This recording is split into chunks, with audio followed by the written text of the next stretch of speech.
नमस्कार, मी तुमची लाडकी सुवर्णताई शितकल. तुम्ही विचार करत असाल मी कुठं आले.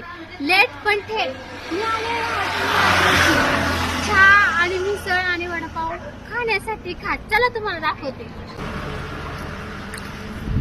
संजय किसन कोतवाल त्यांच्या हॉटेलविषयी थोडीशी माहिती सांगत आहे. नक्की ऐका त्यांच्या भाषेत. सांगा काका. हॉटेलमध्ये किसन मिसळ, वडा सांबर, भेळ, वडापाव, कोल्ड्रिंक्स, चहा, कॉफी सर्व अगदी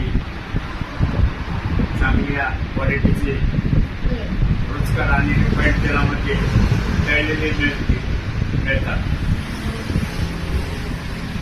लेट पण थेट मातृश्री हॉटेलमध्ये यावंच लागतंय. खास मिसळ, वडापाव, वडा सॅम्पल ती पिण्यासाठी आणि खास भेळ हे खाण्यासाठी यावंच लागतंय. घरी बसू नका, लवकर या. धन्यवाद. तुमची लाडकी सुवर्णताई शितकल.